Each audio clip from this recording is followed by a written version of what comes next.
الرحمن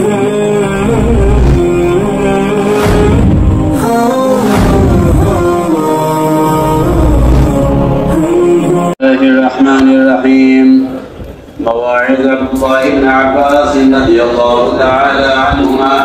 وأخرج أبو نعيم بحديث ابن عباس رضي الله عنهما أنه قال: يا صاحب الذنب لا تأمنا من سوء عاقبته، ولما يدفع الذنب أعظم من الذنب إذا عملته، فإن قلة حياتك ممن على اليمين وعلى الشمال، وأنت على الذنب أعظم من الذنب الذي عملته، وضعفك وأنت لا تدري ما الله صانع بك أعظم من الذنب، وفرحك بالذنب إذا ظفرت به أعظم من الذنب، وحزنك على الذنب إذا فاتك أعظم من الذنب إذا ظفرت به، وخوفك من الريح إذا حركت ستر بابك وأنت على الذنب، ولا يضطرب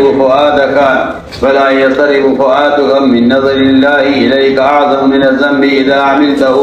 ويحك، هل تدري ما كان ذنب أيوب عليه السلام؟ فابتلاه الله تعالى بالبلاء في جسده وذهاب ماله. إنما كان ذنب أيوب عليه السلام أنه استعان به مسكين على ظلم يدرأه عنه فلم يعنه ولم يأمر بمعروف وينهى الظالم عن ظلم هذا المسكين، فابتلاه الله عز وجل. وأخي ابن عساكر بن عباس رضي الله عنهما نحوه إلى قوله: ويحك، هل تدري كما في الكنز. وأخرج أبو نعيم بالحديث ابن عباس رضي الله عنهما قال: عليك بالفرائض، وما وظف الله تعالى عليك من حقه فأده واستعن الله على ذلك، فإنه لا يعلم من عبد صدق نية وحرصا فيما عنده من حسن ثوابه إلا أخره عما يكره، وهو الملك يصنع ما يشاء. وأخرج أبو نعيم بالحديث عن ابن عباس رضي الله عنهما قال: ما من مؤمن ولا فاجر إلا قد كتب الله تعالى له رزقه من الحلال، فإن صبر حتى يأتيه آتاه الله تعالى، وإن جزع فتناول شيء من الحرام نقصه الله من رزقه الحلال.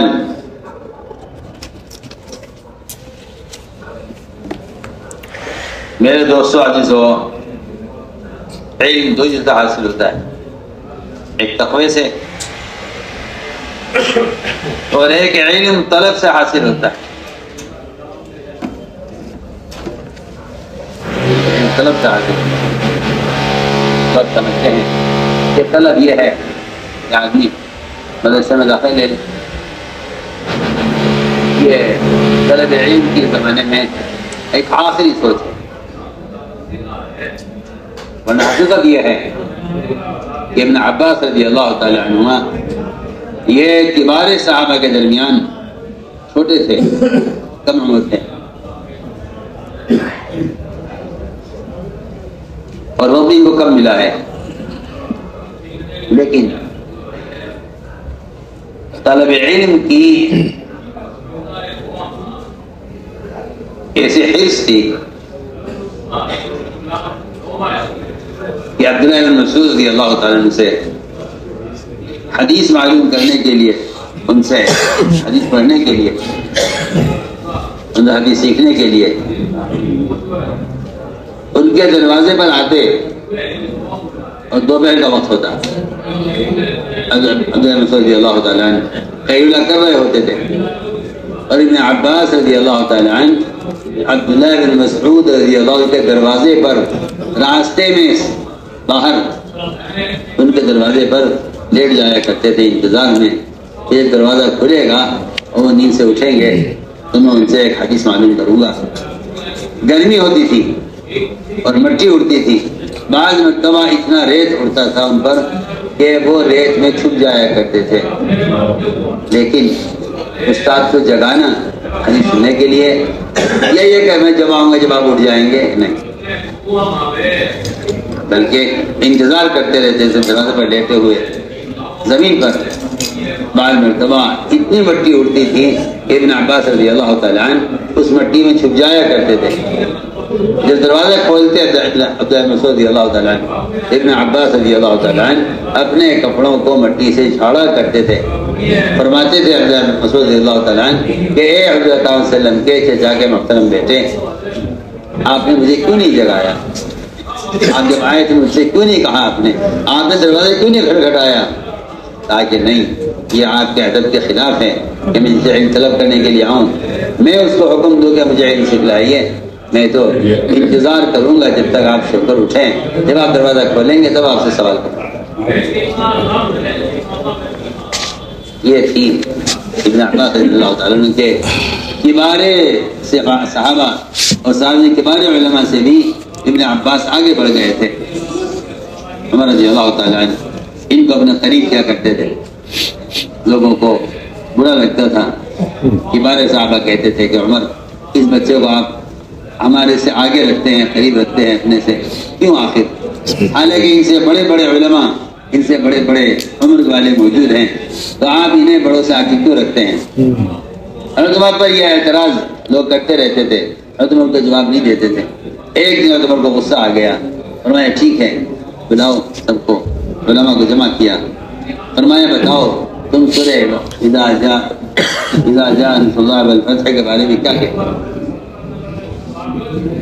کسی نے کچھ کہا، کسی نے کچھ کہا، کسی نے کچھ کہا، کسی نے کچھ کہا.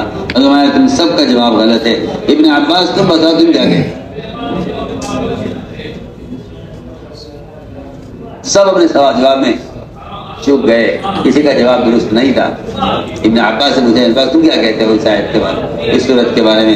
فرمایا کہ اس میں حضور اکرم صلی اللہ علیہ وسلم کی وفات کی خبر ہے. عمر اس لیے کیا تاکہ ان سب کو پتہ چلے کہ عمر ابن عباس کو کیوں آگے رکھتا ہے، کیوں قریب رکھتا ہے. کیا وہ طالب علم کے لیے دروازے پر لیٹے رہتے تھے، یہاں تک کہ دھول اور مٹی ان پر اتنی چڑھ جاتی تھی کہ وہ نظر نہیں آتے تھے. ریت اٹھتی تھی، ریت ہوا ریت کو بعد مرتبہ ایسے جمع کر دیتی ہے کہ ٹیلا بن جاتا ہے.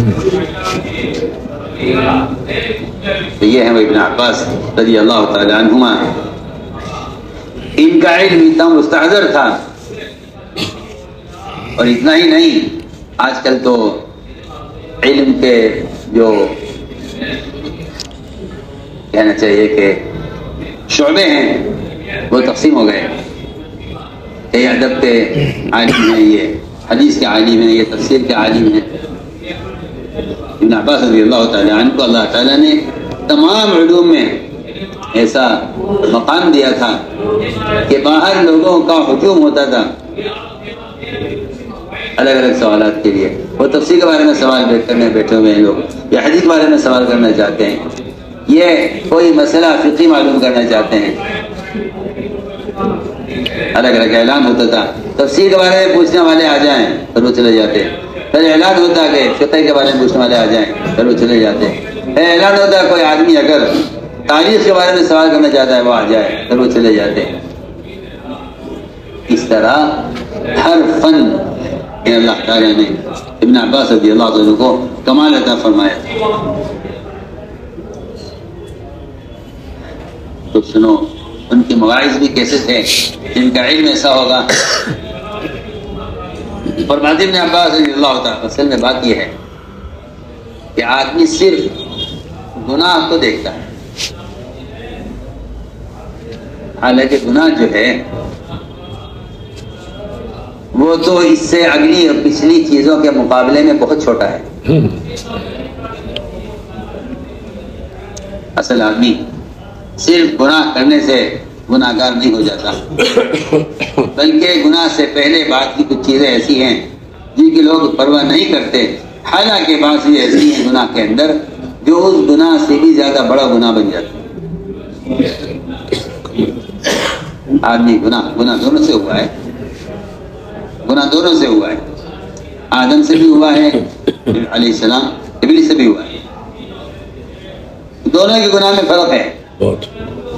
ابلیس گناہ کر کے اڑ گیا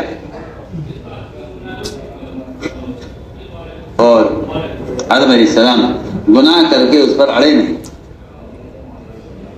وَلَقَدْ عَهِدْنَا إِلَىٰ آدَمَ فنسی ولم نجد له عزما، اس کا مطلب ہرگز یہ نہیں ہے کہ آدم علیہ السلام کے اندر پختگی نہیں تھی اس لیے ان سے گناہ ہو گیا، یہ خیال بالکل غلط خیال ہے۔ لم نجد له عزما کا مطلب یہ ہے کہ ہم نے آدم علیہ السلام کے اندر اپنے گناہ پر اڑنا نہیں پایا، گناہ پر اڑنے والے لم نجد له عزما کہ انہیں اپنے گناہ پر اصرار نہیں تھا، اس لیے کہ گناہ پر اصرار کا ہونا یہ تو ضدی ہونے کی علامت ہے۔ بعض لوگ ہوتے ہیں جو گناہ پر اڑ جاتے ہیں، تو گناہ پر اڑنے والے وہ لوگ ہیں کہ اگر ان کو اس گناہ سے روکا جائے تو وہ روکنے والے کی بات کو قبول نہ کریں، ایسے لوگ بھی وہ گناہ پر اصرار کرنے والوں میں شامل ہوتے ہیں۔ تو ہم نے عرض کیا کہ بعض چیزیں ایسی ہیں جو گناہ سے آگے پیچھے کی چیزیں ہیں، اس گناہ میں سے نہیں ہیں، لیکن جو چیز گناہ میں سے نہیں ہے وہ زیادہ بڑا گناہ ہے، وہ زیادہ بڑا گناہ ہے۔ جو گناہ کے بعد پیش آنے والی چیزیں ہیں وہ گناہ سے زیادہ بڑا گناہ ہے۔ میں عرض کرتا ہوں ابن عباس رضی اللہ عنہ کا قول یہی ہے کہ آدمی اگر کوئی گناہ کر رہا ہے اور اس درمیان کسی کی آہٹ سنائی دے یا کوئی پردہ ہل جائے ہوا سے اور خیال ہی آئے کسی نے دیکھا تو نہیں، بس کسی کے دیکھنے کا خیال آنا، اس گناہ سے بڑا گناہ جو وہ کر رہا ہے۔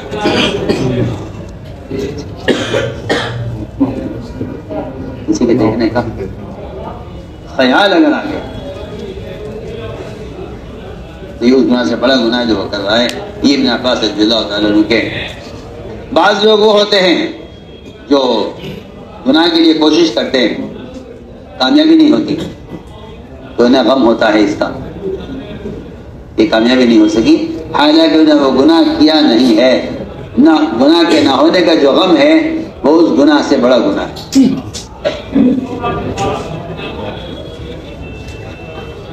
حالانکہ گناہ ہوا، گناہ نہیں ہو سکا، گناہ کرنے کی کوشش کی نہیں ہو سکا۔ ایک آدمی نے چوری کا ارادہ کیا، کامیابی نہیں ہو سکی، اس کو چوری میں کامیاب نہ ہونے کا اگر غم ہے تو یہ چوری سے بڑا گناہ ہے۔ اور اگر آدمی گناہ کرے اور گناہ کر کے اس میں اسے کامیابی ہو جائے اور اس کامیابی پر وہ خوش ہو تو یہ خوش ہونا اس گناہ سے بڑا گناہ ہے جو اس نے کیا۔ فرماتے ابن عباس رضی اللہ تعالیٰ عنہ، فرمایا اے گناہ کرنے والوں، گناہ کے برے انجام کی طرف سے مطمئن مت رہنا، ان الذنب لا ينسى وان البر لا يبلى، کہ نیکی پرانی نہیں ہوتی اور گناہ بھلایا نہیں جاتا۔ فرمایا کہ اپنے گناہوں کے برے انجام سے کبھی مطمئن مت رہنا، اور آدمی گناہ کرنے کے بعد گناہ کرتا ہے، یہ اس گناہ سے بڑا گناہ ہے جو اس نے کیا ہے۔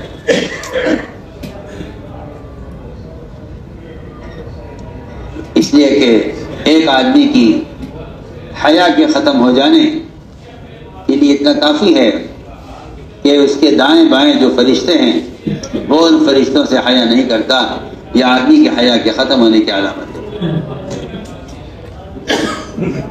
فرمایا کہ ان فرشتوں کی حیا نہ ہونا یہ زیادہ بڑا گناہ ہے اس گناہ سے جو وہ کر رہا ہے۔ فرمایا کہ تیرا گناہ کر کے خوش ہونا، ہنسنا، اور تو نہیں جانتا کہ اللہ تعالیٰ اس گناہ پر تجھے کیا عذاب دینے والے ہیں۔ تیرا ہنسنا تیرے اس گناہ کے کرنے سے بڑا گناہ ہے جو تو گناہ کر کے ہنس رہا ہے۔ فرمایا کہ تیرا ہنسنا گناہ پر یہ تیرے گناہ سے بڑا گناہ ہے، اور تیرا کسی گناہ میں کوشش میں کامیاب ہو جانا، اس کامیابی میں ذرا خوش ہونا، فرمایا کہ یہ تیرا خوش ہونا گناہ پر کامیابی سے یہ اس گناہ سے بڑا گناہ جو تو نے کیا ہے، اور تیرا غمگین ہونا کسی گناہ میں کامیاب نہ ہونے پر، ایک دوسرے کو گناہ فوت ہو جائے، یہ زیادہ بڑا گناہ ہے اس گناہ سے جس گناہ کے کرنے میں تو کامیاب ہو جائے۔ اور فرمایا تیرا گناہ کرتے ہوئے ہوا کے چلنے اور پردے کے ہلنے سے جو تجھے خوف ہوا ہے اور ڈر لگا ہے، کہ تیرا یہ ڈرنا تیرے اس گناہ سے بڑا گناہ ہے جو تو تنہائی میں کر رہا ہے۔ اللہ اکبر۔ فرمایا کہ تیرے دل کا اللہ تعالیٰ کے دیکھنے سے تیرے دل کا بے چین نہ ہونا اور تیرے دل کا پریشان نہ ہونا، گناہ کرتے ہوئے اللہ کے دیکھنے سے تیرے دل کا پریشان نہ ہونا، یہ زیادہ بڑا گناہ ہے اس گناہ سے جو تو گناہ تو کر رہا ہے۔ فرمایا کہ ہلاکت ہو تیری، کیا تو جانتا ہے ایوب علیہ السلام کا گناہ کیا ہوا تھا؟ ان سے کیا لفظش ہوئی تھی؟ ایوب علیہ السلام سے کیا لفظش ہوئی تھی جس کی وجہ سے اللہ تعالیٰ نے ان کو ایک بیماری کے اندر مبتلا کر دیا تھا ان کے جسم میں، اور جتنا مال تھا اللہ تعالیٰ نے وہ سارا مال ختم کر دیا تھا۔ وجہ کیا ہوئی تھی؟ غلطی کیا ہوئی تھی ان سے؟ فرمایا کہ ان سے غلطی ہوئی تھی کہ ایک مظلوم مسکین شخص نے ان سے مدد چاہی کہ وہ ظلم کو ان سے ہٹا دیں، لیکن ایوب علیہ السلام نے اس مظلوم کی مدد نہیں کی اور کسی کو حکم میں نہیں دیا کہ تم اس کی مدد کر دو، اور ظالم کو اس پر ظلم کرنے سے، اس مسکین پر ظلم کرنے سے نہیں روکا۔ اللہ تعالیٰ نے اس لیے ان کو بیماری کے اندر مبتلا کر دیا۔ مجھے ابن عباس رضی اللہ عنہما کہ فرائض کو لازم تھام لو، اور وہ فرائض حقوق اللہ تعالیٰ کے جو اللہ نے تم پر لازم کیے ہیں ان کو پورا کرو۔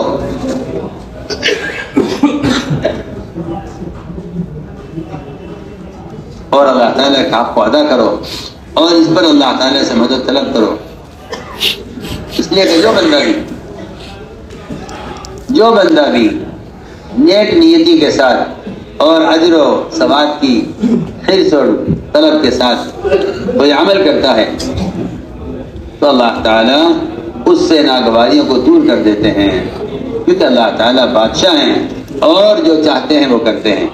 ہمارے ابن عباس رضی اللہ تعالیٰ عنہ نے کہ ہر مومن اور فاجر، آج کل یہ بھی خیال لوگوں کا ایمان والوں کی آمدنی زیادہ ہوتی ہوگی، فاجر کم ہوتی ہے، اللہ خیال نہیں ہے لوگوں کا کہ فاجر کی روزی تنگ ہوگی مومن کی زیادہ ہوگی۔ فرمایا کہ ایسا نہیں ہے، اللہ ہر مومن اور فاجر کا رزق اللہ تعالیٰ نے حلال سے متعین کر دیا ہے، لکھ دیا ہے۔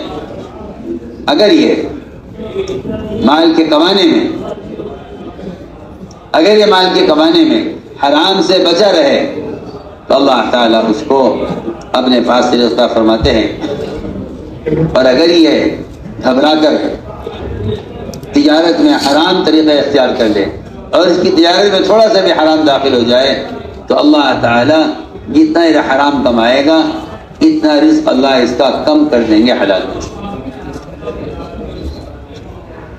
یہ تو عجیب بات ہے، کیونکہ اس زمانے میں زیادہ آمدنیاں جو ہیں وہ حرام راستے سے ہیں، عام طور سے زیادہ آمدنی حرام راستے سے ہیں، تو جتنا آدمی حرام راستے سے کمائے گا اللہ اس کی حلال روزی میں سے کتنا کم کر دیں گے۔ لوگ بیچارے کہتے ہیں جی دکان پر سحر کرایا ہوا ہے، یا کسی نے دکان کی آمدنی کو بند کیا ہوا ہے، عاملوں کے چکر کاٹتے ہیں، ادھر سودی کاروبار کر کے اللہ سے جنگ کرتے ہیں، رزق دینے والے سے جنگ کرتے ہیں، اور عاملوں سے تعویذ لیتے ہیں دکان کے لیے۔ عجیب حال امت کا، رزق دینے والے سے لڑائی کرتے ہیں، کہتے یہ ہے کہ جی دکان پر سحر ہے اس لیے آمدنی نہیں ہے، حالانکہ اللہ تعالیٰ نے ہر شخص کا رزق حلال رزق سے اس کے لیے متعین کر دیا ہے۔ اگر وہ حرام سے بچا رہے، صبر کرے تو اللہ تعالیٰ اس کو اپنے پاس رزق دیتے ہیں، اور اگر وہ حرام راستے اختیار کرے تو اللہ تعالیٰ اس کی رزق میں سے، حلال رزق میں سے اتنا کم کر دیتے ہیں جتنا اس نے حرام راستے سے کمایا ہے۔